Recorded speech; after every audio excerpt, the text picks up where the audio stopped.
When I ran for mayor, I said I was going to tax the rich. Well, today, we're taxing the rich. It's time to stop protecting billionaires, and it's time to start working for working families.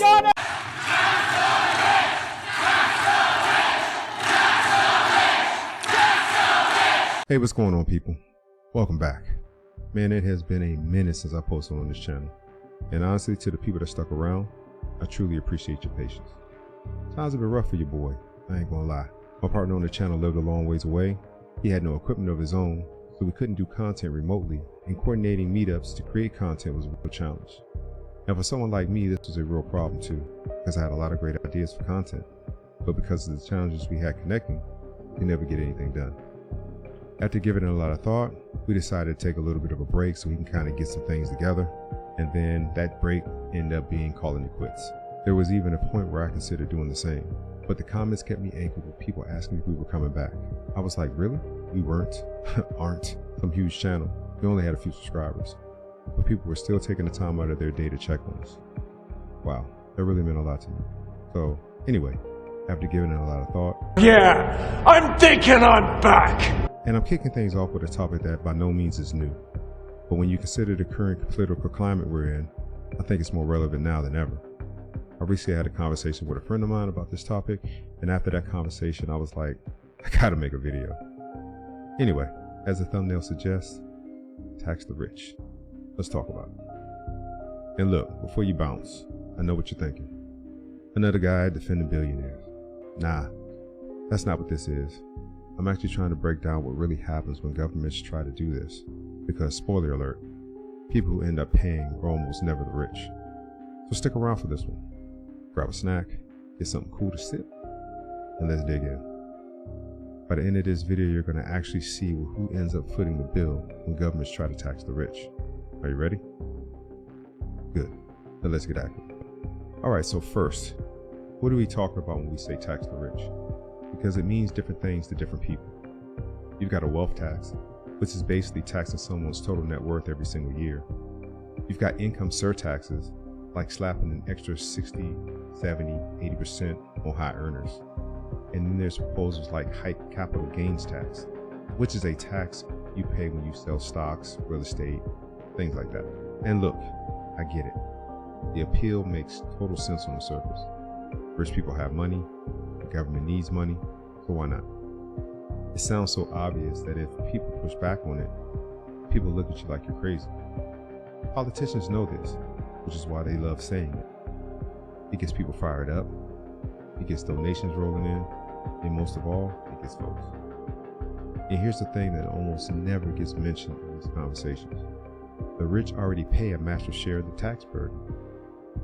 According to the Tax Foundation, using IRS data from 2021, the top 1% of earners paid over 40% of all federal income taxes.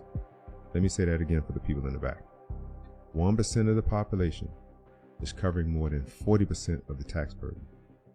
The top 10% paid about 74%. Meanwhile, the bottom 50% of earners pay roughly 3% combined. So when someone says the rich aren't paying their fair share, the data just doesn't back that up. Now we could debate what fair means, but you can't debate those numbers. And it's not just taxes. Wealthy individuals and the businesses they own are also major drivers for employment.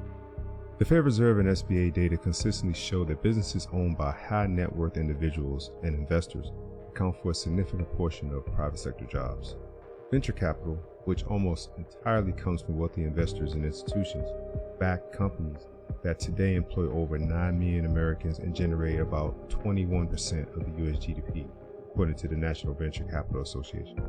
So when you tax people funding those businesses more heavily, or create enough uncertainty that they will pull back on investments, those are real jobs that don't get created, real opportunities that simply disappear. And again, who feels that the most? Not the wealthy, the middle class. But here's where it all falls apart. The rich aren't just sitting there waiting to get taxed. They've got whole teams of lawyers, accountants, lobbyists, whose entire job is to make sure this doesn't happen. So when a new tax bill drops, those people are already 3 steps ahead. The rich adapt, and when that happens, somebody else ends up fitting the bill. We'll explain who and why later in this video. So this brings me to the first real consequence of these policies, and it's something that's pretty well documented. Capital flight. Basically, when taxes get high enough, wealthy people and companies just leave. They move their money or themselves somewhere else. Take France. In 2012, President Hollande rolled out the 75% surtax on anyone making over €1 million. Sounds pretty bold, right? Well, the reaction was immediate. Gerard Depardieu, you know, the actor, literally gave up his French citizenship and moved to Russia. Dozens of entrepreneurs bounced to Belgium, Switzerland, and the UK. Investment dried up, and the whole thing was such a disaster that France scrapped it 2 years later. The entire lifespan of that tax raised less than €1 billion, way less than they were promising. Sweden did basically the same thing back in the 70s and 80s. Marginal rates over 80%, and what happened? The guy who founded IKEA moved to Switzerland. Bjorn Borg, one of the greatest tennis players ever, moved to Monaco.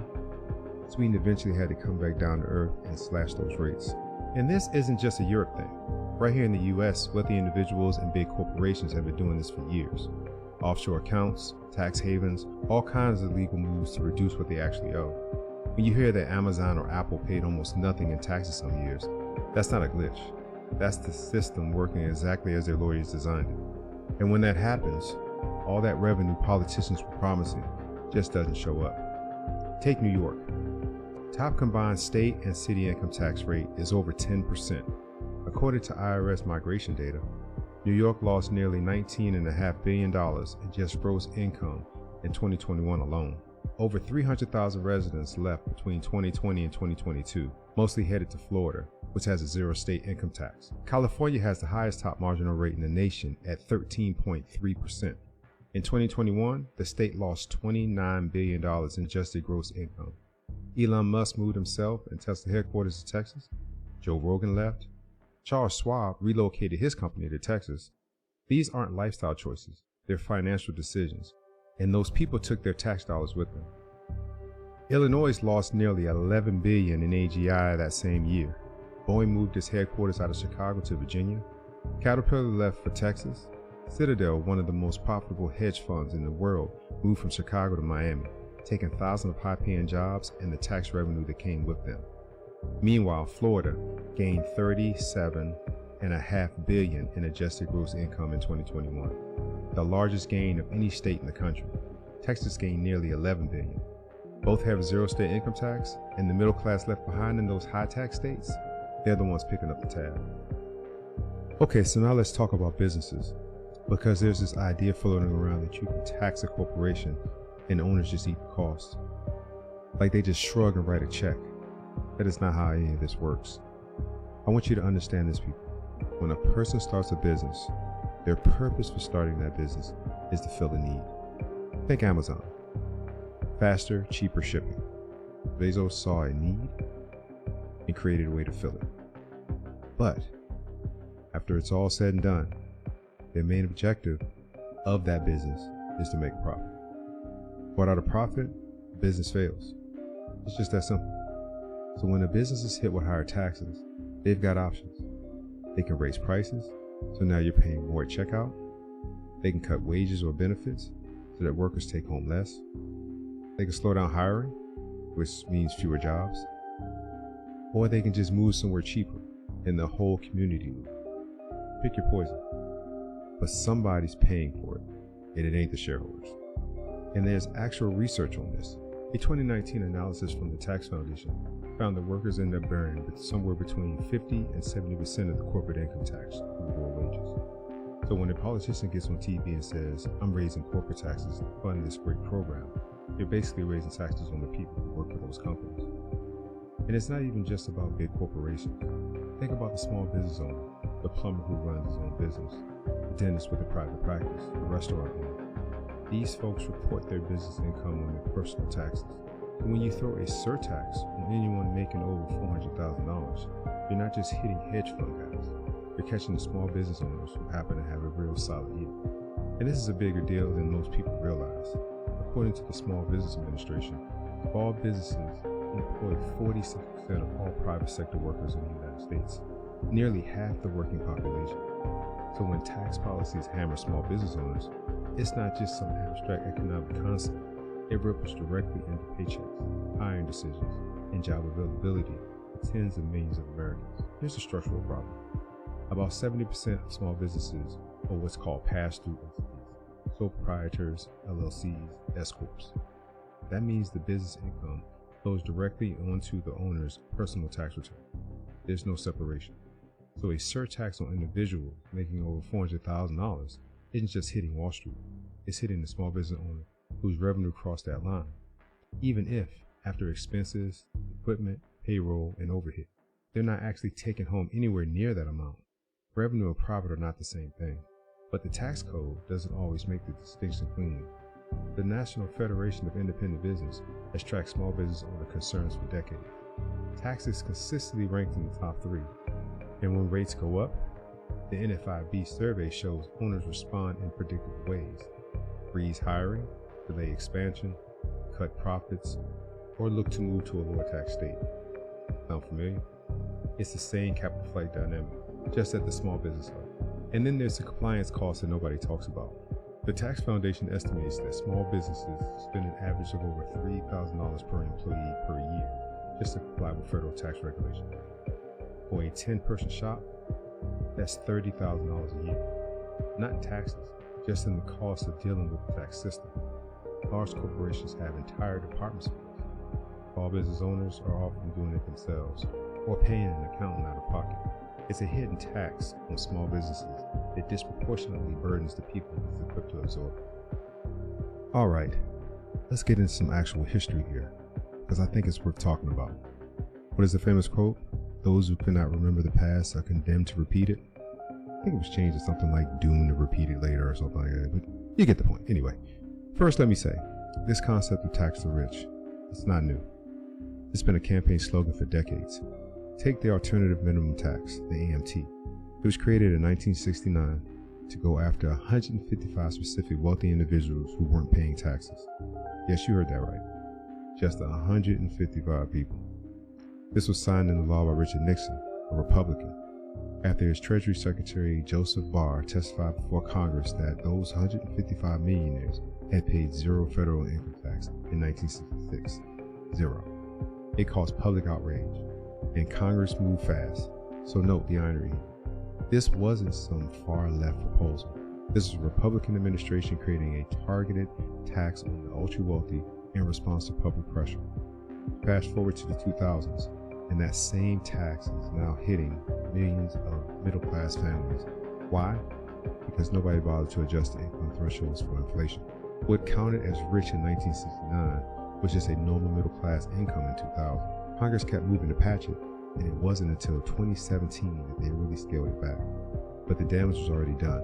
For decades, everyday families were paying the tax that was sold to them as a billionaire tax. And then watch what happened over the following decades. The Republican Party did a complete 180.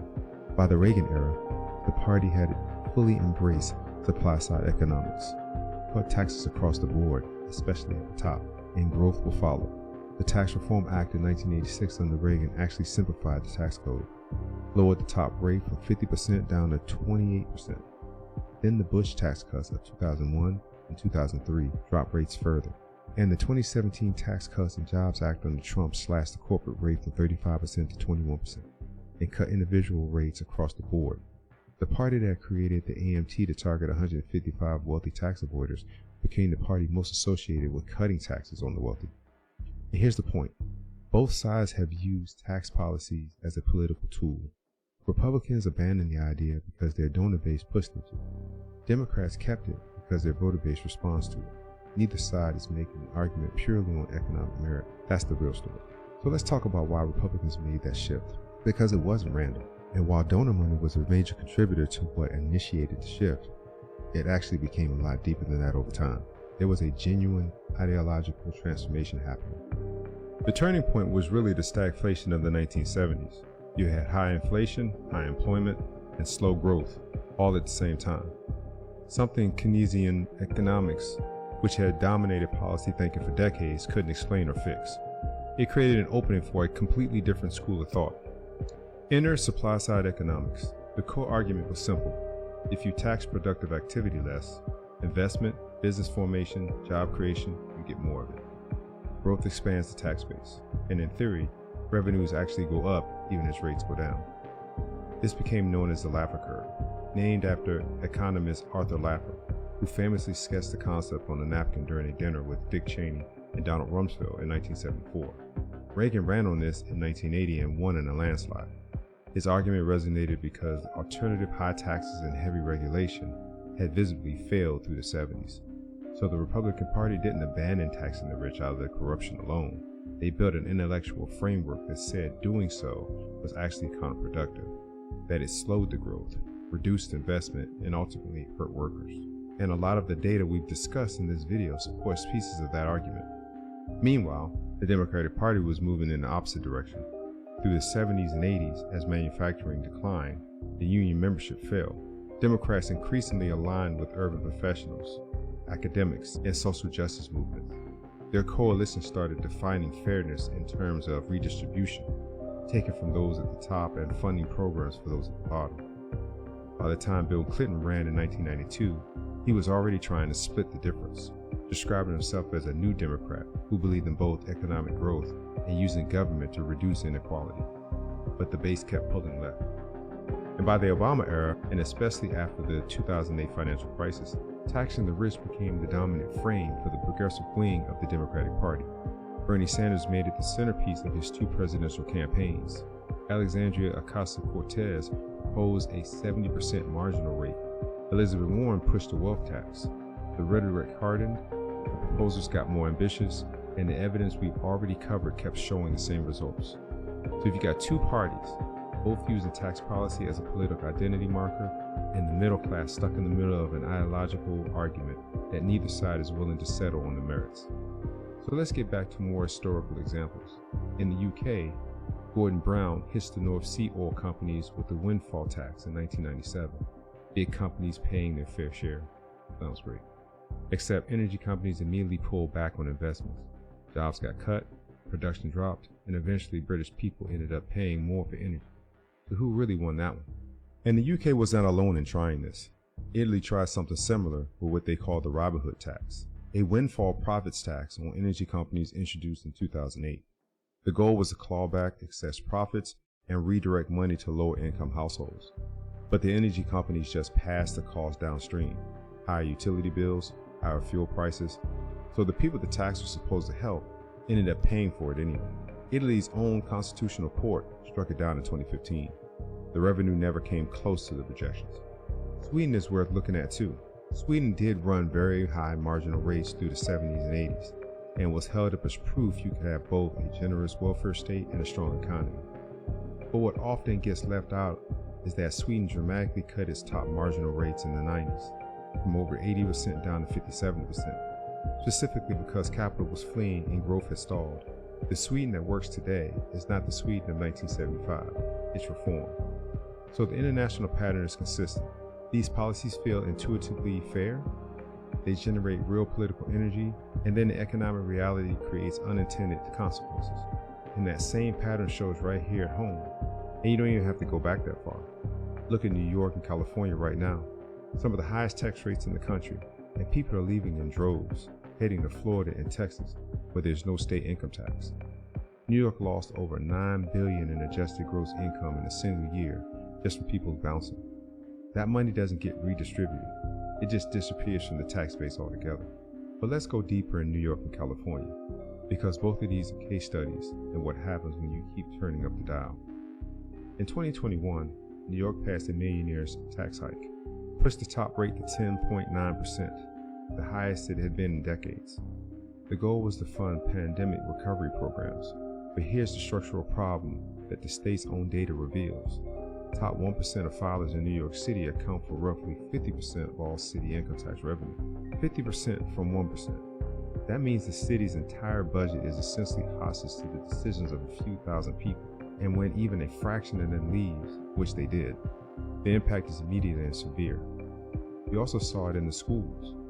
New York City public school enrollment dropped by over 2,000 students between 2019 and 2023.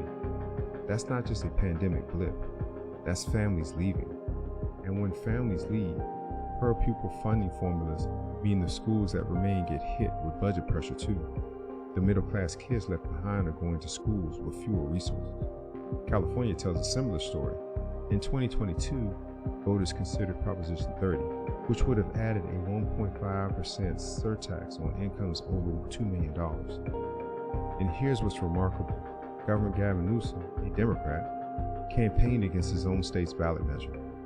He publicly said it would drive more high earners out of California.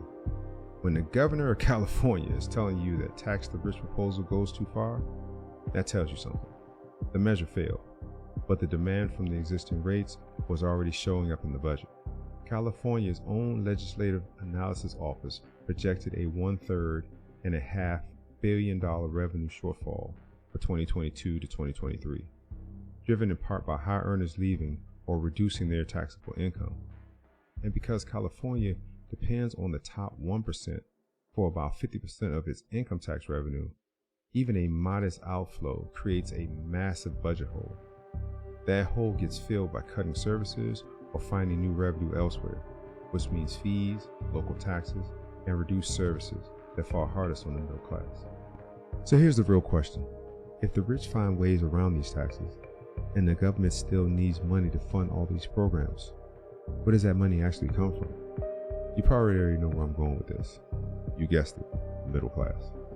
And there are a few ways it plays out. First one is called bracket creep.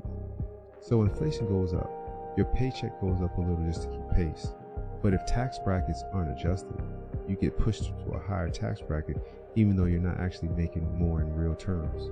It happens slowly, it happens quietly, and most people don't even notice it happening.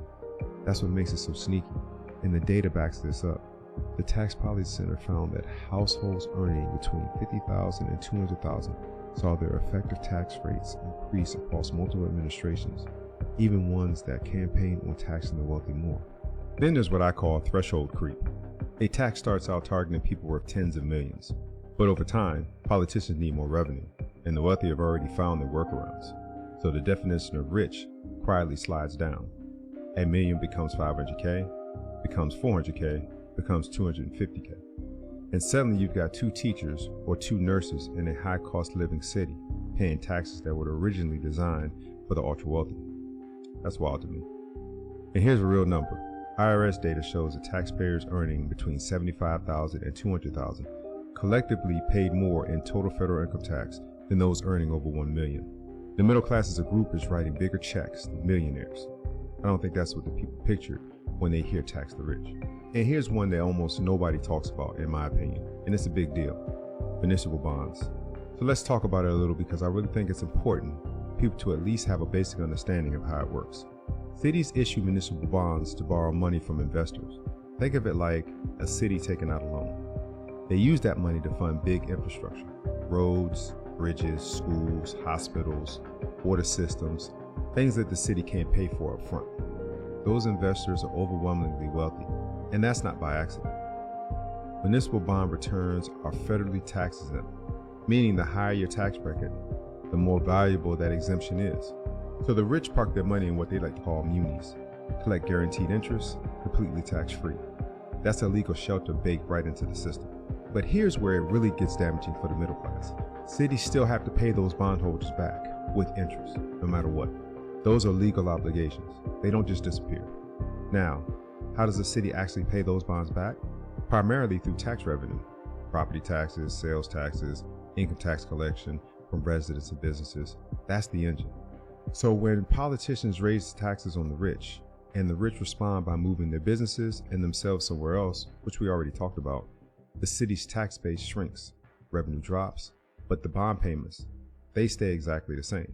So now the city has 2 options: raise local taxes, property taxes, sales taxes, or any other tax they can think of to close the gap, or cut services, schools, roads, public safety. And both of those hit the middle class the hardest. The people who stayed, the people who can't just pick up and move to a lower tax state. And when it gets bad enough, you get Detroit. The city had roughly $18 billion in debt obligations, bonds and pensions included. Decades of businesses and residents leaving gutted the tax base. When Detroit went bankrupt in 2013, street lights went dark. Emergency response times doubled. schools were gutted. The bondholders, many of them, wealthy investors who had long since moved on, were still owed. The people paying the price were the ones left behind. Puerto Rico went through the same thing, issued billions in municipal bonds. The economy contracted, population shrank, and residents faced a decade of austerity cuts to hospitals, schools, pensions to keep paying the creditors. Chicago is heading down a similar path right now. Over $30 billion in pension and bond obligations, high earners leaving for Texas and Florida, and property taxes rising every year to fill the hole. So the full loop looks like this. Politicians promise to tax the rich to fund programs. The rich move their money into tax-free bonds and leave for lower tax states. The city loses revenue, but still owes the bondholders, often the same wealthy investors who left, and the middle class gets hit with higher local taxes and fewer services to cover the gap. The wealthy transfer is complete, from middle class taxpayers to wealthy bondholders, tax-free. And third, the higher taxes means less investment. When businesses and wealthy individuals are sending more to the government, they've got less to put into new businesses, new equipment, new hires. That slows growth. That means fewer opportunities. That trickles all the way down to the middle class, not always through a direct tax, but through a quieter kind of cost, less opportunity. The National Bureau of Economic Research found that a 10% increase in corporate taxes leads to roughly a 2% drop in wages for workers in years that follow. On a $60,000 salary, that's $12,000 a year coming out of a worker's pocket. And nobody's calling that a tax hike, even though that's exactly what it is. And let me throw one more number at you before we move on, because I think this is one that really puts it all together. The Congressional Budget Office looked at income growth between 1979 and 2019. That's 40 years. The top 1% saw their after-tax income grow by over 200%. The middle 60%, about 45%. So across 40 years of tax debts, tax proposals, and politicians promising to make the rich pay more, the gap didn't close. It got dramatically wider. And that's the thing that should make everyone stop and ask. If all these policies are supposed to help, why does the data keep showing the exact opposite? So given all this, France, Sweden, the UK, New York, California, we could throw in there Chicago, all these examples of these policies falling flat. Why do politicians keep going back to this well? Like, why is this still a thing? Because it works politically, even when it completely fails economically. I'm going to make the rich pay their fair share is honestly one of the most effective political lines ever. It's simple, it hits an emotional nerve, and it's almost impossible to push back on in a 30-second clip without sounding like you're out there defending billionaires. Politicians know this. They've known this for decades. The incentives are just totally lined up wrong. The people who love hearing this message, the voters, massively outnumber the people being targeted. And when things go sideways, when businesses raise prices or cut jobs, no politicians ever get blamed for it. The connection is too complicated to fit in the headline. And here's the kicker. Even a policy that totally fails still generates donations and excitement before it's ever put into place. And then there's this whole revolving door thing.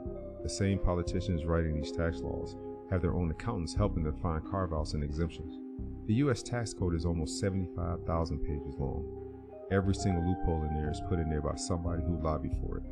So the wealthy help write the escape hatches into law, and then act shocked when somebody calls them out for using them. Okay, so where does all this leave us? And let me just start by saying this.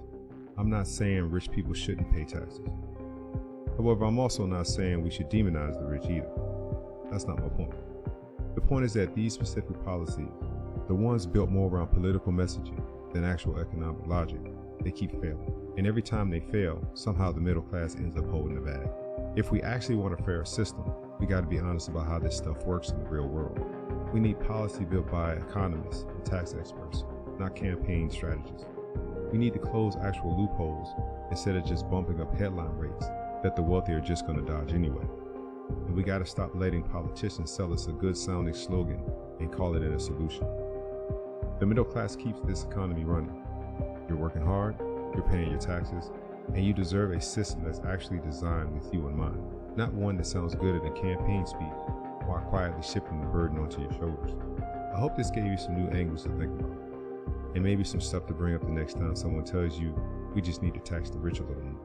Always ask for more detail.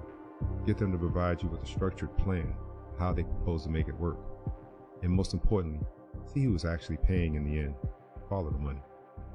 And hey, if you got something out of this, drop a like, leave a comment with your thoughts, subscribe if you want more of this kind of stuff, and most importantly, share the content. I've got a lot more things coming this year on economic policy, personal finance, how government decisions actually affect your day-to-day life, all kinds of different things. The list just goes on. So stay tuned. As always, much love to each and every one of you, and until next time, I'm out.